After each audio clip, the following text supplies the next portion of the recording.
Fala pessoal, beleza? Eu sou o Lázaro da Lacoste Contabilidade, uma empresa contábil aqui de Belo Horizonte, em Minas Gerais, mas com atendimento em todo o Brasil. No vídeo de hoje nós vamos falar sobre a atividade de agente autônomo de investimento. Só que nós vamos falar da parte burocrática, tá bom? Regras de constituição do CNPJ, impostos, regras da CVM. Portanto, eu não vou falar de coisas tipo quanto é que ganha um agente autônomo, como é que faz para ser um. Aí no YouTube deve ter uma galera falando isso aí. Beleza? Bora!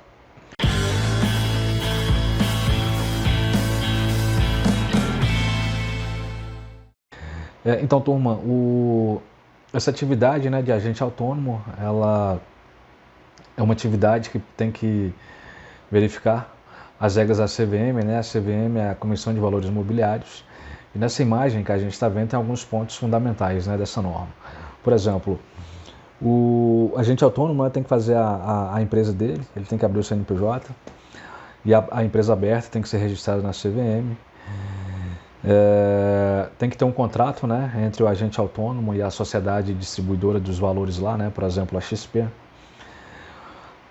A sociedade e o agente autônomo tem que ser credenciado, né?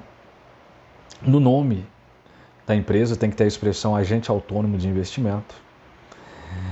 E o agente autônomo ele só pode ter uma empresa por vez, ele não pode fazer várias não, ok?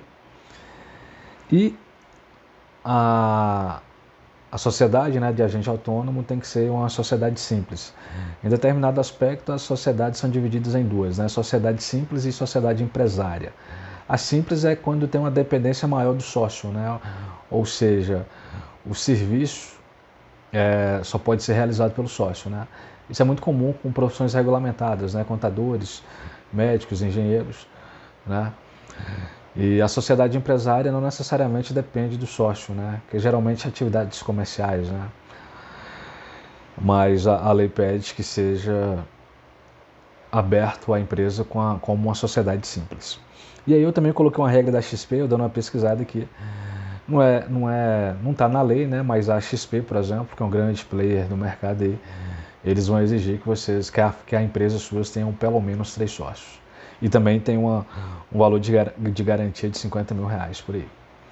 Beleza? Bom, no que se refere às regras da CVM, esses são os principais pontos. Agora vamos falar de regras comuns a todo tipo de empresa e a vocês também.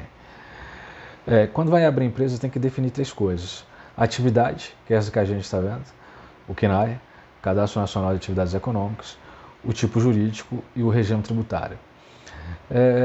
A primeira opção que tem no Brasil de regime tributário é o MEI, né? Só que não é toda atividade que pode ser MEI, né? As suas, por exemplo, não pode. Não podendo ser MEI, aí vocês vão ter que ir para a modalidade de cima, que é a microempresa. Aí nesse caso aí, vocês vão precisar de ter contador, sistema de contabilidade. No Brasil, toda pessoa jurídica de direito privado tem que ter contador, exceto o MEI. Aí vocês vão gastar uns R$800 por aí para abrir o CNPJ, pelo menos, né? Isso são taxas que vai para a prefeitura, para o governo estadual. Tem que comprar um negócio que chama certificação digital dos sócios. Depois que abre o CNPJ, o certificado digital do CNPJ. E o contador, né, ele vai cuidar da abertura, né? Além da abertura, vai cuidar do licenciamento, né, no Corpo de Bombeiros, na Secretaria Sanitária, na Secretaria do Meio Ambiente. Né? A contabilidade também cuida da entrega das declarações para o governo, de apuração de impostos, se vocês tiverem da folha de pagamento. Além da contabilidade em si, né, que é basicamente pegar lá o faturamento, as despesas, apurar o lucro, né? O serviço de contador é basicamente isso. Se vocês tiverem sócio, aí o modelo mais utilizado é a sociedade limitada. E se vocês agirem individualmente, tem também a sociedade limitada unipessoal. Lembrando que antes de abrir empresa é bom verificar, né, com qual player vocês vão trabalhar para ver se eles aceitam ser uma sociedade limitada unipessoal. Do ponto de vista legal, pode. Aí tendo sócios, haverá um documento que chama contrato social. Nesse documento vai ter lá, né, os direitos e deveres de ambas as partes, a participação no capital social, a participação no lucro. Capital social é toda a quantia necessária para pôr a empresa de pé até ela começar a se pagar.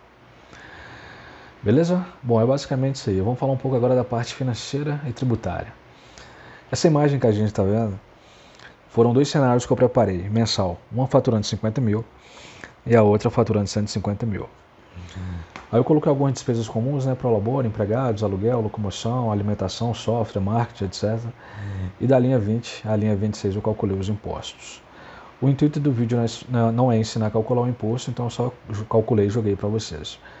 Tem uma questão importante. Muita gente entende que a atividade de agente autônomo não pode ser optante do Simples Nacional.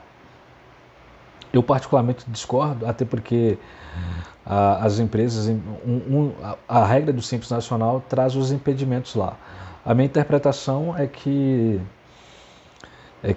não pode ser Simples Nacional empresas do segmento financeiro, mas a natureza da atividade suas aí é mais no sentido de corretagem, né? Assim como o corretor de imóvel, por exemplo. E dando uma pesquisada aí na internet, tem vários tribunais de justiça que estão entendendo assim.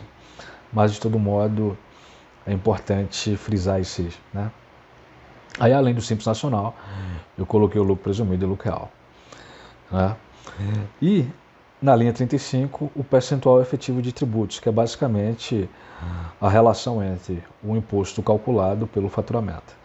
E no faturamento de 50 mil, a gente conclui que o mais barato ficou o Simples Nacional Anexo 3, né, com 11%. E no de 150 mil, também o Simples Nacional Anexo 3. Só que também a gente tem que verificar a linha 31, né, que é o total atribuído ao sócio, que é basicamente o faturamento menos todas as despesas. E no de 50 mil, o Simples Nacional Anexo 3 também ficou melhor. Já no de 150 mil, o lucro presumido ficou um pouco melhor. Ok? O Simples Nacional, ele é dividido por anexos, né? Determinadas atividades ficam em anexo, outras atividades em outro.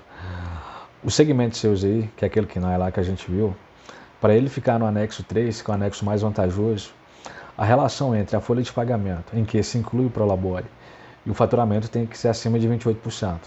Menos disso vai para o anexo 5.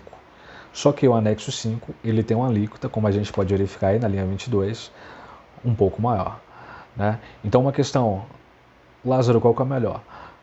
Tem que fazer algo semelhante ao que eu fiz aqui, né? Pegar os números, né?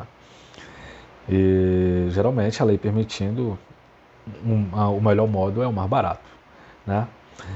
E ainda é importante a gente falar também do Prolabore, que é a linha 6. O Prolabore é o salário do dono. Quando você é dono, e além de dono, você trabalha na empresa, você não pode chamar todo o caixa retirado da empresa de lucro. Você precisa oferecer a tributação, pelo menos um salário mínimo, né? E sobre esse valor sempre vai ter a figura do INSS, dependendo do valor do imposto de renda também. Então, no Prolabore aí, né, eu coloquei 3 sócios para ambos os faturamentos. Já empregados, eu coloquei 2 no que fatura 50 mil e coloquei 5 no que fatura 150 mil. Né? Algum tipo de marketing, auxiliar administrativo. Então, observe que no anexo 3, a linha do Prolabore está maior. Para quê? Para a gente dar os 28% em relação ao faturamento. Né? Então, tem que fazer um planejamento aí para ver qual que é o mais interessante. E lembrando que aqui é um exemplo, né? Esses números são estimados, na prática, naturalmente, né? Tem que ver o faturamento seus aí. Lembrando que, né, o Simples Nacional tem um limite de faturamento, né? Mas nesse cenário aqui, para a gente elucidar esse vídeo, aí o Simples Nacional no anexo 3 ficou mais barato.